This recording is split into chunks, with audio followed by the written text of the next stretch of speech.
Hello बच्चों। तो question देखते हैं कि identify Z in the series. यहाँ पे हमको एक एल्कीन दिया गया है जो कि इथीन है, उसका रिएक्शन HBr के साथ हो रहा है, दे रहा है प्रोडक्ट X। X का जब हाइड्रोलिसिस होता है देता है प्रोडक्ट Y, और Y जब रिएक्ट करता है Na2CO3 in the presence of I2 in excess देता है प्रोडक्ट Z।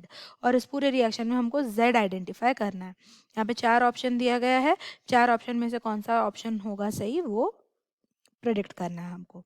तो इस क्वेश्चन को करने के लिए जो की कॉन्सेप्ट की ज़रूरत है वो ये है कि हमको यहाँ पे जितने भी रिएजेंट दिए गए हैं उसका रोल पता रहना चाहिए। अब जैसे कि एल्कीन है, तो एल्कीन के साथ जब भी HBr हाइड्रोजन ब्रोमाइड का रिएक्शन होता है तो वो क्या करता है कि डबल बॉन्ड के एक कार्बन पे H ऐड करता है और दूसरे कार्बन पे ब्रोमाइड ऐड करता है, यानी कि यहाँ पे क्या हो जाता है, हैलोजिनेशन हो जाता है, राइट। हाइड्रो हैलोजिनेशन, क्योंकि हाइड्रोजन भी ऐड हो रहा है और हैलोजन भी ऐड हो रहा है, तो हाइड्रो हैलोजिनेशन हो जाता है। तो उस केस में हमको क्या मिल जाता है, हैलो एल्केन मिल जाता है एज दी प्रोडक्ट। अब जब हम हैलो एल्केन का हाइड्रोलिसिस करते हैं, हाइड्रोलिसिस जब करते हैं तब क्या होता है कि यहाँ पे न्यूक्लियोफिलिक सब्स्टिट्यूशन रिएक्शन होता है। तो वो हैलाइड ग्रुप जो है वो न्यूक्लियोफाइल सब्स्टिट्यूट हो जाता है by OH minus. OH minus nucleophile है, तो यहाँ पे जो प्रोडक्ट बनेगा वो एक अल्कोहल बनेगा। अब अल्कोहल का रिएक्शन जब हम Na2CO3 in the presence of I2 in excess करते हैं तो यहाँ पे क्या होता है कि आयोडोफॉर्म रिएक्शन होता है, राइट। तो अभी देखते हैं कि यहाँ पे प्रोडक्ट क्या फॉर्म होगा। तो एक बार हमारा जो रिएक्टेंट है इथीन उसको लेते हैं, CH2 डबल बॉन्ड CH2। इसका रिएक्शन जब HBr के साथ करेंगे तो HBr के साथ उसका जो प्रोडक्ट आएगा वो कुछ ऐसे आएगा, CH3CH2Br, यानी कि इथाइल ब्रोमाइड आ गया एज X।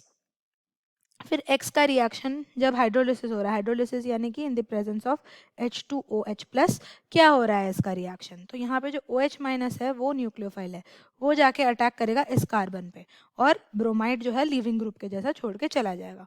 तो जो प्रोडक्ट आएगा हमारा Y that will B CH3CH2OH, यानी कि इथाइल अल्कोहल, ये बन गया हमारा प्रोडक्ट Y।